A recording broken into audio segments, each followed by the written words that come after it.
공감은 상대와 추는 탱고, 스텝을 맞춰야 관계가 형성된다.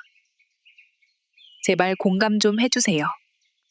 실컷 얘기했는데 공감을 받았다는 느낌보다 오히려 뒷골이 당겨 잠을 못 이룰 때가 있다. 젠장, 괜히 말했어. 제발 아무한테나 공감을 기대하지 말자. 그거야말로 본인이 스스로에게 상처를 주는 일이다. 마음을 속 시원히 털어놓을 상대를 찾기란 그리 쉽지 않다. 그만큼 남의 마음을 잘 공감해준다는 게 어려운 일이기 때문이다. 차라리 마음속의 찌꺼기를 쑥 빨아들이는 진공청소기 같은 것이 있으면 얼마나 좋을까 하고 생각해 본 적도 있다. 그렇다면 공감을 받지 못해 슬퍼할 사람도 없을 테니까. 사랑 어린 공감만큼 꽁꽁 얼어붙은 마음을 녹여주는 강력한 힘도 없을 것이다. 하지만 공감을 잘 받지 못하면 섭섭한 감정 뒤에 은근히 화가 난다. 해결되지 않은 감정은 꼬리에 꼬리를 문다. 어떤 사람은 나에게 공감을 잘해줘 고맙다고 하고 또 어떤 이는 본인의 상황에 공감을 못 해준다고 섭섭해하기도 한다. 공감을 못 해줬던 경우는 상상이 안 되는 상황이라 침묵할 수밖에 없었던 것 같다. 미안해. 잘 모르겠어. 그 마음이 어떤 마음인지. 차라리 공감이 안 되면 시끄러운 꽹과리가 되느니 침묵을 선택하자. 엠파시라고 하는 공감. 어떻게 하는 걸까? 공감은 맞장구 쳐주고 상대의 말에 빈 마음으로 호응을 해주는 것이 아니다. 그것은 그저 상대의 말소리를 들어주는 것이다. 물론 들어줄 대상이 필요한 사람에겐 가만히 들어주기만 해도 많은 부분이 해소된다. 하지만 진정한 공감은 상대의 이야기를 들으며 자신의 의식 속으로 들어가 상대방의 마음을 상상해 보는 것이다. 따라서 공감을 잘 못하는 사람을 둔하다고 표현하기보다 자신의 경험 세계가 제한적이어서 감정이입이 잘 안 되는 경우가 많다.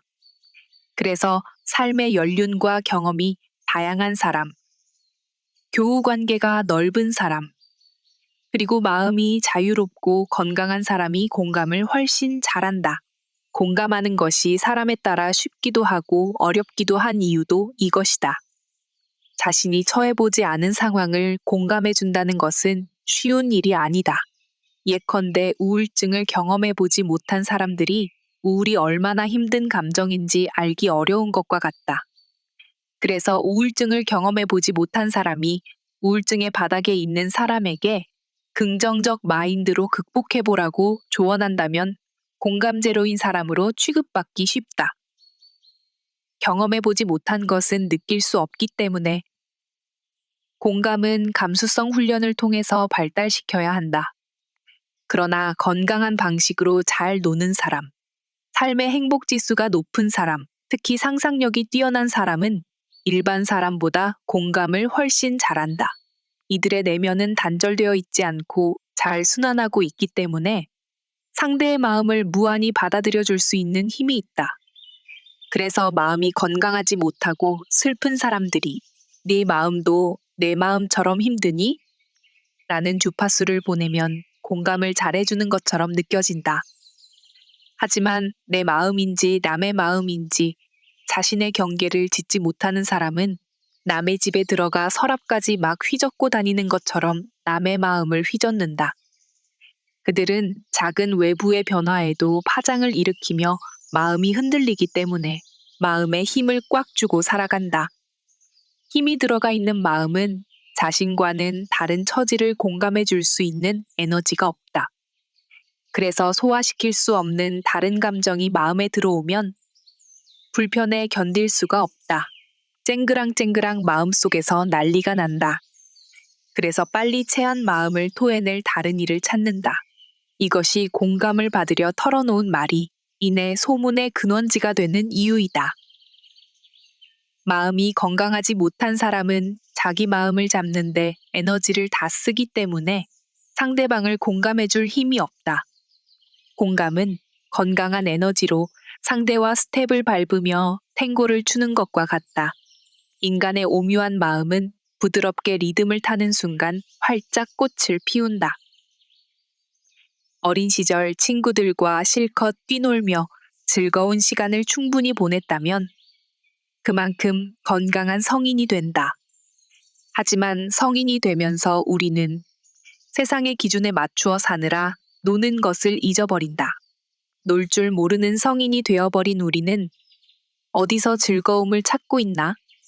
술, 컴퓨터 게임, 드라마, 쇼핑, 자녀 교육에 집착적 몰입? 대한민국의 어른들은 정말 놀 줄 모른다. 건강한 놀이를 하며 자기의 창조적 에너지를 발현할 줄 모르는 성인이 되었으니 일반적인 관계는 물론이고 아이들의 마음을 공감해주는 건 점점 더 어려워지는 것 같다. 뽀로로는 부모보다 아이들을 더 밝게 웃을 수 있게 해준다. 뽀로로는 친구들도 많고 정말 재밌게 논다. 무엇보다도 아이들 마음에 공감을 잘해준다. 오늘은 어릴 적 좋아했던 만화를 보며 동심으로 돌아가 보는 건 어떨까?